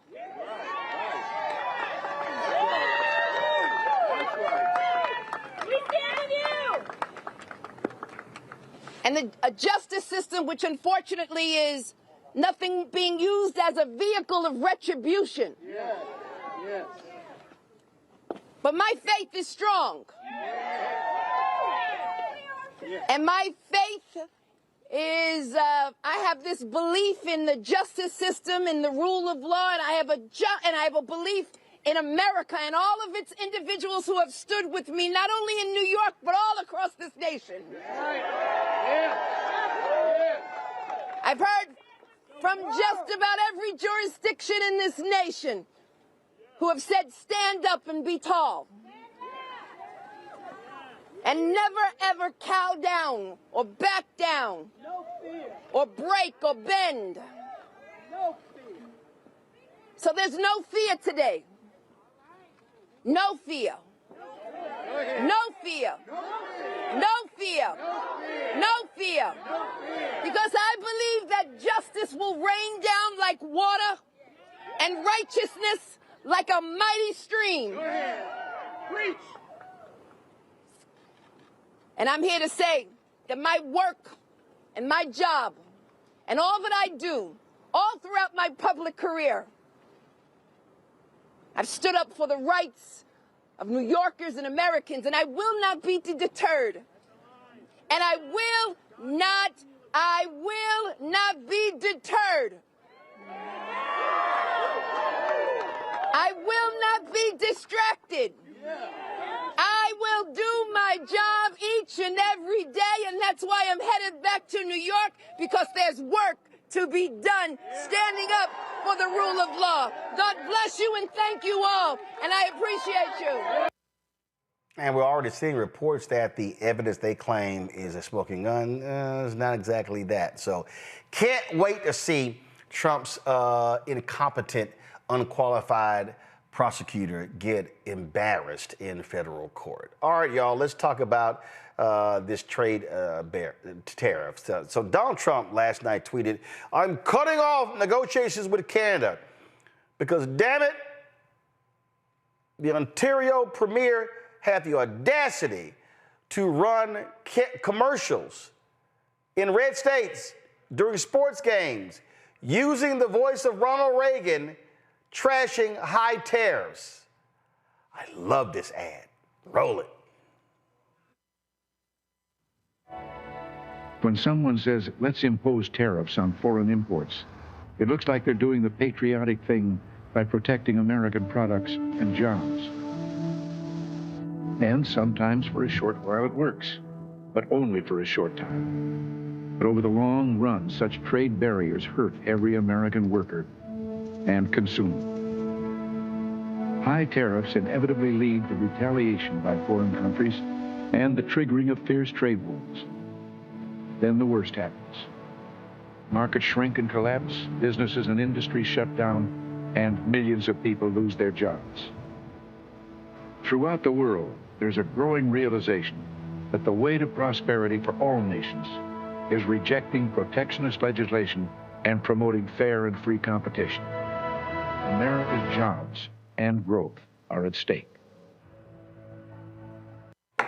Whoa, Nelly, man, Trump was mad. He slammed the ad as fake, fraudulent, claimed it was designed to influence the upcoming Supreme Court case on his tariffs. Ontario Premier Doug Ford fired back, saying Reagan's words were fair game and that tariffs do more harm than good. Well, the Reagan Foundation weighed in, claiming the province twisted Reagan's message. But fact checkers say, yeah, Reagan did spend much of that speech opposing tariffs. Oh, here's the problem. There's video of Reagan talking about tariffs in 1987. This is the speech where they actually pulled his words from that they claim are fake news. My fellow Americans, Prime Minister Nakasone of Japan will be visiting me here at the White House next week. It's an important visit because while I expect to take up our relations with our good friend Japan, which overall remain excellent, recent disagreements between our two countries on the issue of trade will also be high on our agenda. As perhaps you've heard, last week I placed new duties on some Japanese products in response to Japan's inability to enforce their trade agreement with us on electronic devices called semiconductors. Now, imposing such tariffs or trade barriers and restrictions of any kind are steps that I am loath to take, and in a moment I'll mention the sound economic reasons for this, that over the long run such trade barriers hurt every American worker and consumer. But the Japanese semiconductors were a special case. We had clear evidence that Japanese companies were engaging in unfair trade practices that violated an agreement between Japan and the United States. We expect our trading partners to live up to their agreements. As I've often said, our commitment to free trade is also a commitment to fair trade. But you know, in imposing these tariffs, we were just trying to deal with a particular problem, not begin a trade war. So next week, I'll be giving Prime Minister Nakasone this same message. We want to continue to work cooperatively on trade problems and want very much to lift these trade restrictions as soon as evidence permits. We want to do this because we feel both Japan and the United States have an obligation to promote the prosperity and economic development that only free trade can bring. Now, that message of free trade is one I conveyed to Canada's leaders a few weeks ago, and it was warmly received there. Indeed, throughout the world, there's a growing realization that the way to prosperity for all nations is rejecting protectionist legislation and promoting fair and free competition. Now, there are sound historical reasons for this. For those of us who lived through the Great Depression, the memory of the suffering it caused is deep and searing. And today, many economic analysts and historians argue that high tariff legislation passed back in that period, called the Smoot-Hawley Tariff, greatly deepened the Depression and prevented economic recovery. You see, at first, when someone says, let's impose tariffs on foreign imports, it looks like they're doing the patriotic thing by protecting American products and jobs. And sometimes for a short while it works, but only for a short time. What eventually occurs is, first, homegrown industries start relying on government protection in the form of high tariffs. They stop competing and stop making the innovative management and technological changes they need to succeed in world markets. And then, while all this is going on, something even worse occurs. High tariffs inevitably lead to retaliation by foreign countries and the triggering of fierce trade wars. The result is more and more tariffs, higher and higher trade barriers, and less competition. So soon, because of the prices made artificially high by tariffs that subsidize inefficiency and poor management, people stop buying. Then the worst happens. Markets shrink and collapse, businesses and industries shut down, and millions of people lose their jobs. The memory of all this occurring back in the 30s made me determined when I came to Washington to spare the American people the protectionist legislation that destroys prosperity. Now, it hasn't always been easy. There are those in the Congress, just as there were back in the 30s, who want to go for the quick political advantage, who risk America's prosperity for the sake of a short-term appeal to some special interest group, who forget that more than 5 million American jobs are directly tied to the foreign export business, and additional millions are tied to imports. Well, I've never forgotten those jobs, and on trade issues, by and large, we've done well. In certain select cases, like the Japanese semiconductors, we've taken steps to stop unfair practices against American products, but we've still maintained our basic long-term commitment to free trade and economic growth. So, with my meeting with Prime Minister Nakasone and the Venice Economic Summit coming up, it's terribly important not to restrict a president's options in such trade dealings with foreign governments. Unfortunately, some in the Congress are trying to do exactly that. I'll keep you informed on this dangerous legislation because it's just another form of protectionism, and I may need your help to stop it. Remember, America's jobs and growth are at stake. Until next week, thanks for listening and God bless you.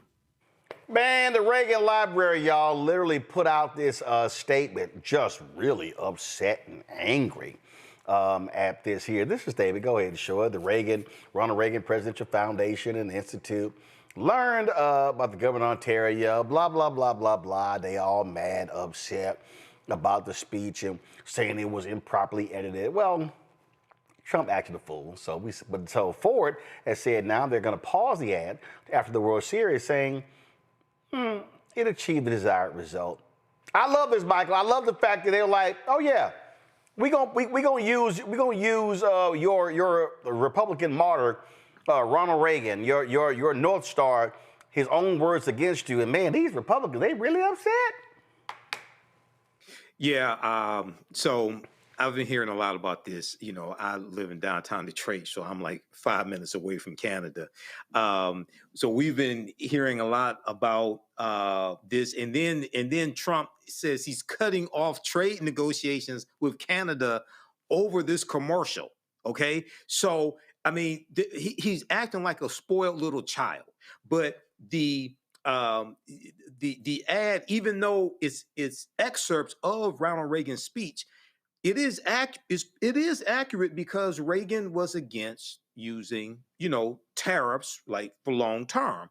And then when he invokes the Smoot-Hawley Act of 1930, which exacerbated the Great Depression and made the Great Depression worse because it taxed over 20,000 imported goods coming into the U.S.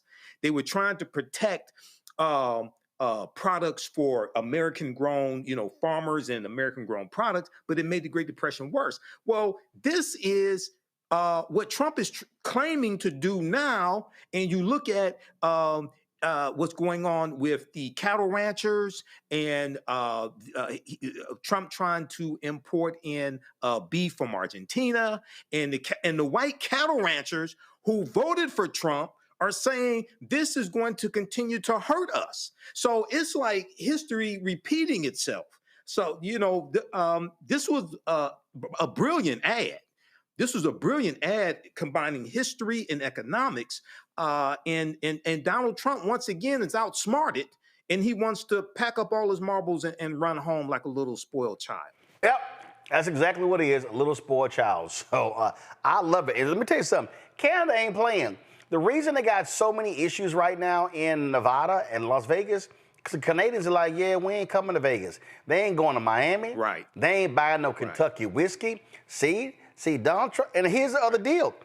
Canada's like, we ain't got to deal with y'all. They're looking now to cut deals on trade with Asia, with Asia and other European countries. So they're like, yeah, player, we gonna show you. Right. So he gonna learn real quick what happens. The World Series, Roland. Yeah. Yeah, but my point is, you're gonna learn real quick what happens when you force people to go find other partners because you think you're the only one. But the Los Angeles Dodgers are playing the Toronto Blue Jays in the World Series. Game 1 starts tonight. No, I get that. My point is, Canada is saying, since you want to act like a petulant child, we can take our business elsewhere. And again, China, Asian countries, and others, they're like, come on. And so Trump, you act a fool.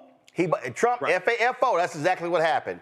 Let me go to Illinois. Testimony continues in the Sonya Massey murder trial, where former Sangamon County, Illinois Sheriff Deputy Sean Grayson is facing multiple charges. An expert told jurors that Massey died from massive blood loss due to a gunshot wound. Deputy Dawson Fraley, who was Grayson's partner on the night of Massey's death, took the stand. He stated that he felt confused and, quote, not threatened when Massey exclaimed, "I rebuke in the name of Jesus." Fraley told the jury that he did not see or hear anything that would have led Grayson to draw his service weapon. He described being caught off guard by Grayson firing his gun, adding that the incident did not align with their training. Massey was killed on July 6, 2024, inside her home after she called 911 to report a prowler. Grayson is charged with first-degree murder and could face 45 years to life in prison if convicted. Prosecutors dropped the charges of aggravated battery with the firearm and official misconduct before the opening arguments took place on Wednesday. Folks, the Trump administration has discontinued litigation intended to address civil rights abuses against prisoners in Louisiana and individuals with mental illnesses living in group homes in South Carolina.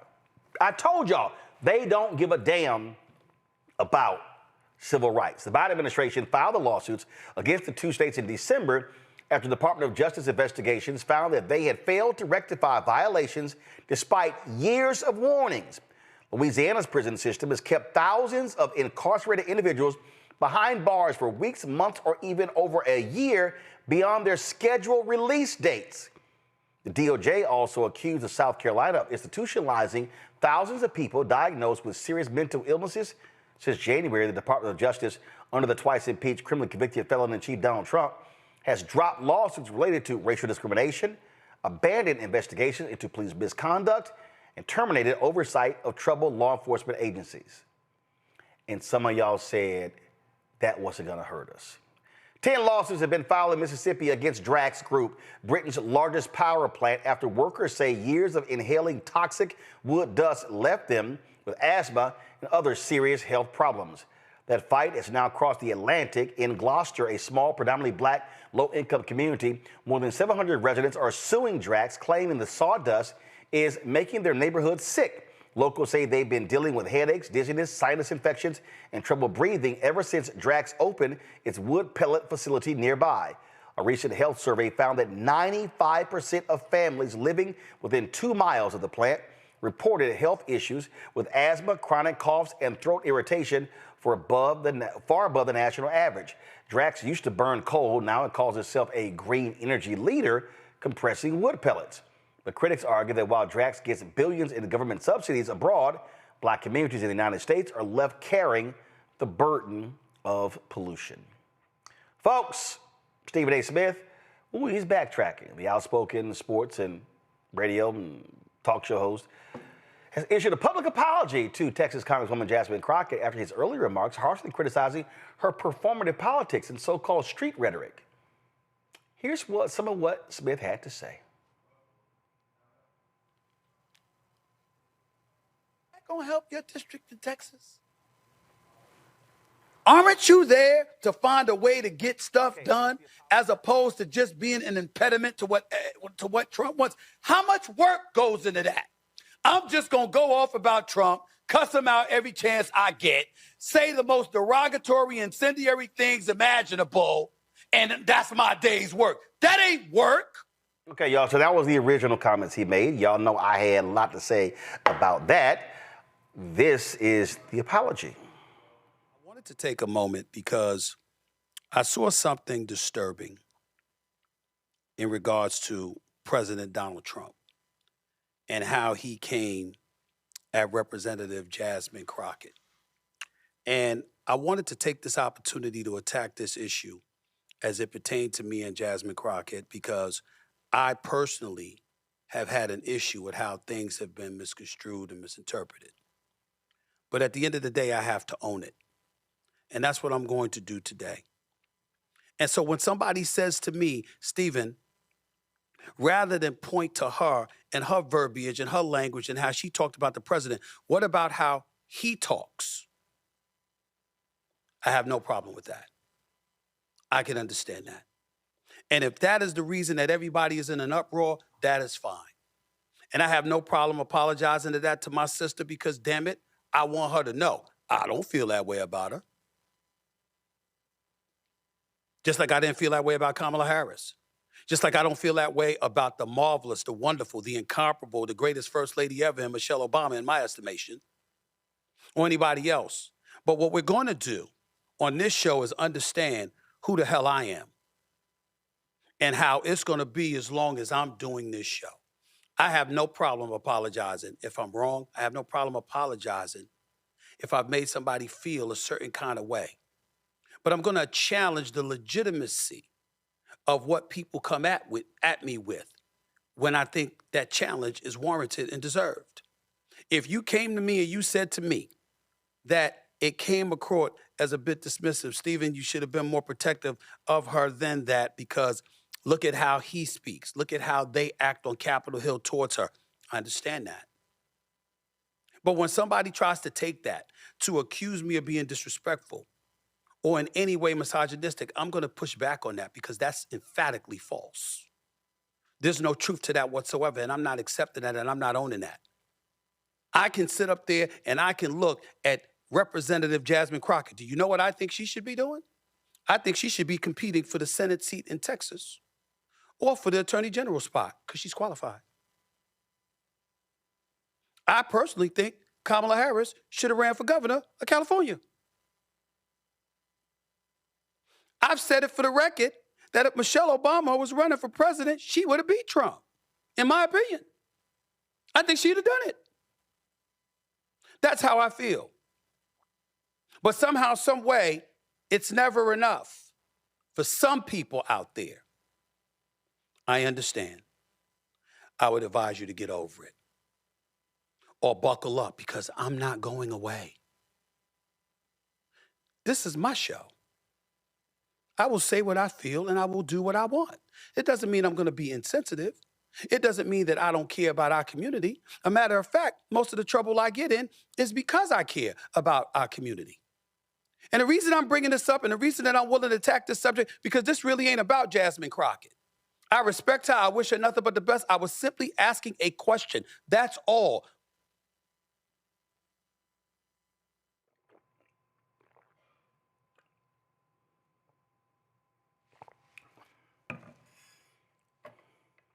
Mike.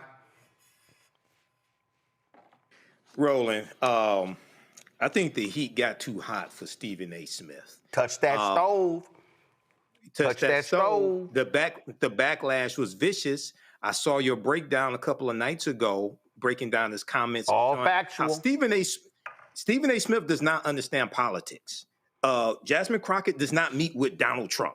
He actually said you should be trying to figure out how to negotiate with Trump on this and that. She doesn't negotiate with Trump. She's not in leadership like that. And he didn't even understand how many people members of the House of Representatives represent. It's approximately right around 780,000, not 100,000, 200,000, 300,000.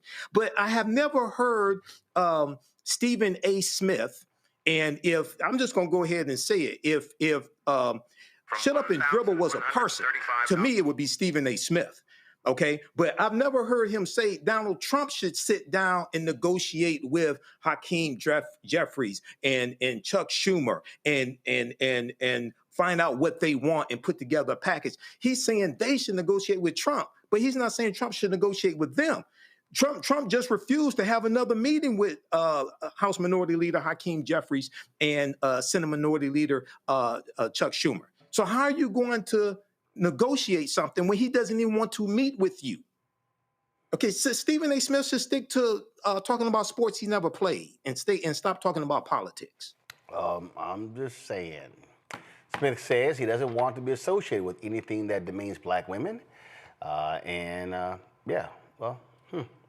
line is that heat got real hot. Folks, a viral video is folks online fired up showing a black Amazon driver fighting back after being attacked while just trying to do her job. The clip posted on a social user called We Told You So was captured. Another example, FAFO. And yeah, that pretty much sums it up. Roll it. Do not race down my street again.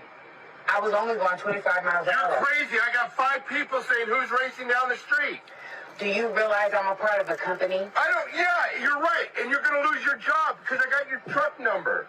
Well, they realize... No, they don't realize you don't race around a residential track. Period. Every time I drive, they know how many miles I'm driving. How about your... It does matter. It doesn't matter. It does. You're fucking wrong. Because if you're saying I'm wrong... You're wrong. And they're watching me... You're wrong. You're wrong. They're wrong. Fuck you. You're... Fuck your mother. Oh, you just hit me. You just hit me. Hold on. Watch him. You spit my face. He just hit me. You spit my face, you bitch. Hell yeah, bitch. I'm gonna spit in your face. He's hitting me. No, you hit me. You're hitting me. What? Because he hit me first. No. Yes, he did. No, I did not. Yes, I did. I got a camera. Look. Hey. Why are you hitting him? After he hit me, and I had a face. You spit my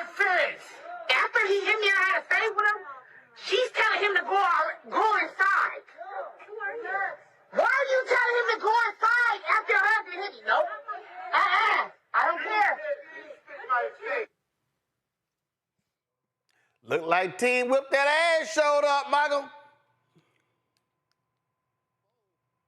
From Amazon. That's a special delivery from Amazon whooping your ass. That's what happens when you run up on the wrong person. You thought you were going to intimidate her, and you thought you were going to sell wolf tickets, and you got your ass whooped. And I hope it goes viral, and you need to think the next time you run up on somebody like that. That's what should happen. Yeah. The people like that. That's all I'm saying. That's all I'm saying. I loved it myself. Let me go to a break. I'll be right back.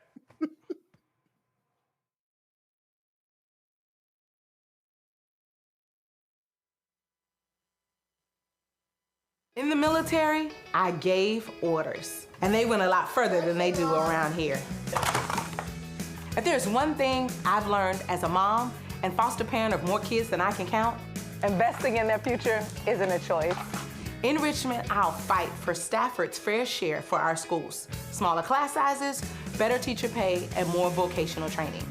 I'm Stacey Carroll, and our fight to get our kids' future in order. Nicole Cole knows the cornerstone of a successful life starts here. Virginia Public Schools gave Nicole an excellent education. They helped her become a small business owner, family financial planner, mother, and community leader. Now, after 4 years on the Spotsylvania School Board, Nicole is running for delegate to meet the needs of all students. As our delegate, Nicole will fully fund our schools, raise teacher salaries, and help graduating students stay in our communities. Nicole Cole for delegate. For us, for our future. Josh Cole became a pastor and delegate to serve his community. That's why Josh is fighting to lower costs for families hurting from inflation and make sure we can all afford quality health care. But Sean Steinway has embraced his MAGA backers who support Trump's mass firing of federal workers and the MAGA plan to ban abortion with no exceptions. We deserve better than Sean Steinway. I'm Josh Cole, candidate for delegate, and I sponsored this ad. What's good, y'all? This is Doug E. Fresh, and you're watching my brother Roland Martin Unfiltered as we go a little something like this. Hit it. It's real.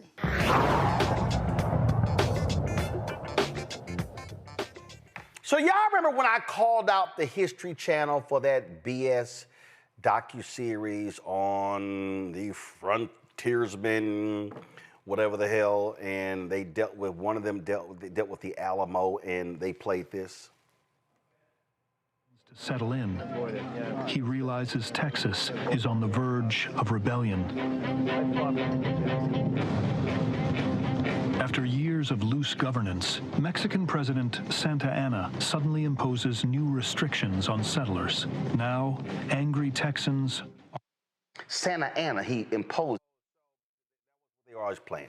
Well, guess what? The Republicans in Texas, like the idiot lieutenant governor, right-wing nutcase Dan Patrick, now he has demanded that the resignation for the president of the Alamo Trust because of her views on the history of the Alamo. She actually resigned. Kate Rogers resigned on Friday. Kate Rogers said on Friday she had submitted her resignation Thursday with mixed emotions because Patrick sent a letter to the Alamo Trust Board of Directors saying that her writings were, quote, incompatible with the telling of the history of the Battle of the Alamo.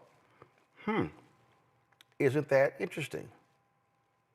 It says here, this is click2houston.com. In the excerpt of her dissertation that Patrick posted on social media, Rogers described the competing politics of Republican state leaders who want the 1836 battle to be the primary focus of the Alamo's redevelopment, and of local officials from Bexar County and the city of San Antonio who have pushed for the project to, quote, tell the full story of the site, including its beginnings as a home to indigenous people. She wrote, personally, I would love to see the Alamo become a beacon for historical reconciliation and a place that brings people together versus tearing them apart. But politically, that may not be possible at this time. For all these reasons, I had to be very careful with my study and its implications, as it could have negative consequences, as well as my job. Now, she wrote this, and all of a sudden, Patrick was really mad and upset because It says right here, Republican state leaders have largely demanded the site remain focused on the 13-day siege and the legendary 1836 Battle of the Alamo, rejecting broader narratives that address the indigenous people of the area and consider the role slavery played in the Texas Revolution. See, right there, y'all, that's what the real deal is. See, Dan Patrick is the consummate white conservative Republican. He believes that what the white man says is true. He believes that what the white man says should go. Dan Patrick, and I know Dan. Dan used to be a sportscaster in Houston, and there was a show on Channel 2 in Houston, Click 2 Houston, called Newsmakers, and I often would debate Dan. And Dan was somewhat, you know what, he wasn't even back then a sensible conservative. He is now turned into a rabid, nutcase, MAGA-loving dumbass. And see, Dan Patrick believes in his story. He believes in the white man's story of history. See, Dan Patrick wants to revel in the Texas independence, which was really about slavery, being free from Mexico so the founders of Texas could have slaves. But see, he doesn't want folk to know that history. He doesn't want people to know about the indigenous people who lived in and around the Alamo, because that's telling, oh, I'm sorry, history. Because he is an idiot. And so what he and Republicans in Texas, like Greg Abbott, the governor, what they are doing is they are demanding that their nonsensical lying history or his story become the narrative. They want to take over everything. They want to take over University of Texas, Texas A&M, every state institution, high schools, middle schools, elementary schools. They want to slam down the throats of everybody their pathetic historical worldview. They hate Harris County. In fact, Governor Greg Abbott plans to spend $80 million to defeat candidates in Harris County because they can't stand the fact that the largest county in Texas is blue. They hate it. They despise it. See, this is why I keep telling y'all voting matters. When Beto O'Rourke ran against Greg Abbott for governor, 75% of the people 30 and under did not vote. Greg Abbott can be beaten. Dan Patrick can be beaten. The Republicans' grip on Texas can actually be broken if people use their voting power. And people like Dan Patrick, they don't care because they are idiots. They hate real history. And that's what you see in this case here. Their shameful actions, and now forcing this woman out of her job because she actually countered his stupidity. This is what we're fighting, Michael, across the country. These maggots and their shameful actions. Yeah, and we saw this going back to 2021, 2022 with the book bans that were taking place, and we're starting with groups like Moms for Liberty and things like this during the pandemic. And then we see, we also saw the attack on critical race theory as well. We see this attack. Those attacks have continued with this attack on history, whether it's attacking the Smithsonian African American Museum, whether it's what Dan Patrick is doing here. And she was absolutely correct in her assessment of the Alamo. They were fighting to preserve slavery in that settlement of the Alamo. And when Texas comes into the Union in 1845, it comes in as a slaveholding state. So they don't want people to really understand that history. And then you dealt with the taking the land from the Native Americans as well. But this is something that Donald Trump said on Fox News, Fox and Friends, October 18th, 2024, when he was asked, what if you have one of these liberal states that teach this new history that the country was built on the backs of slaves and stolen from Native Americans? Trump said we would stop sending them money. He said the Department of Education would stop sending them money. And these people are destroying the Department of Education. That's chapter 11 of Project 2025. People have to understand how to connect the dots with all this. This is an all-out attack. And they use DEI to disguise what they're doing. Attacking DEI, they use that to disguise what they're doing. This is all planned out. So we have to study this plan and fight back. Yeah, this is what these folks are doing. All right, folks. AKAs recently gave more than $1 million to Howard University. Also erected a statue on the campus. This is a video they put together showcasing what took place.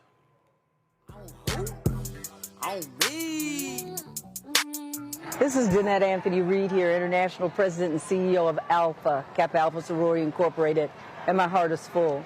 I'm here on Howard University's campus where we just dedicated the Alpha Kappa Alpha Monument, a reflection in stone of our sisterhood. It is a wonderful thing and a vision come true.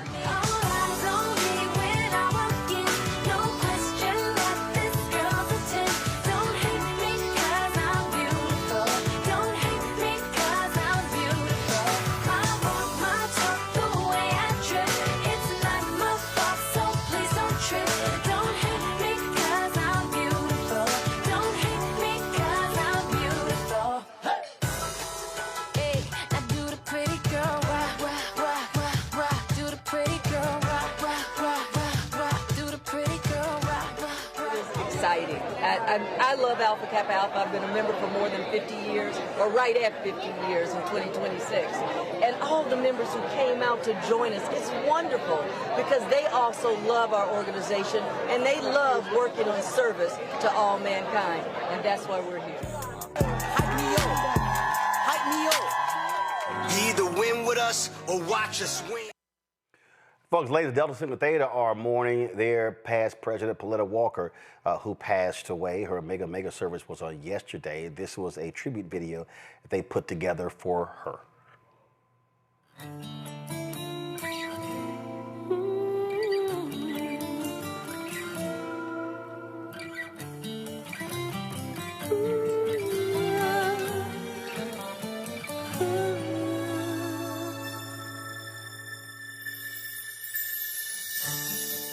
Morning light, silken dreams take flight as the darkness gives way to the dawn.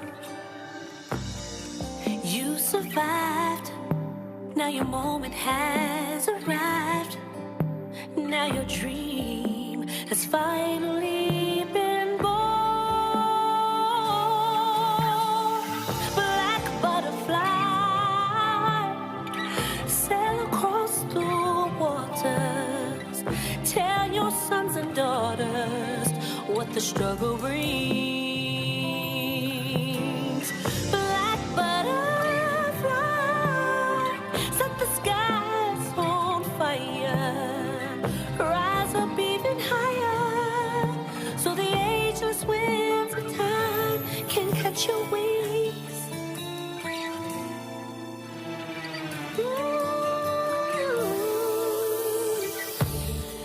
While you slept, the promise was unkept, but your faith was as sure as the stars.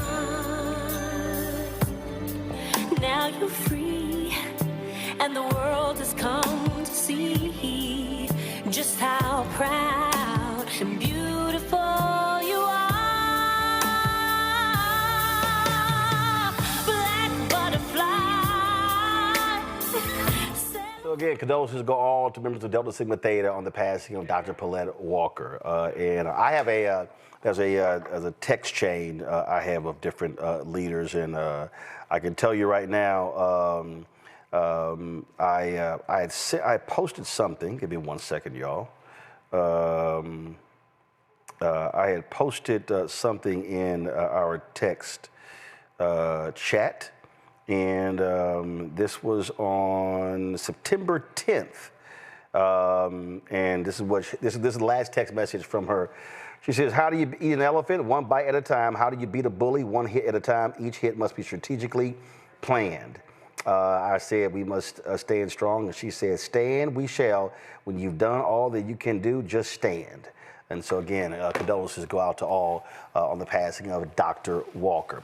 Folks, to the campus of the university in Louisiana, they have suspended the Beta Sigma chapter of Alpha Phi Alpha over allegations of hazing. In a letter addressed to the chapter president, University Director of Student Leadership and Engagement said that Alpha is accused of violating Southern's hazing policy. As a consequence, the fraternity has received a cease and desist order while the university conducts an investigation. During the suspension, Alpha and its members lose all rights and privileges associated with being an active campus organization.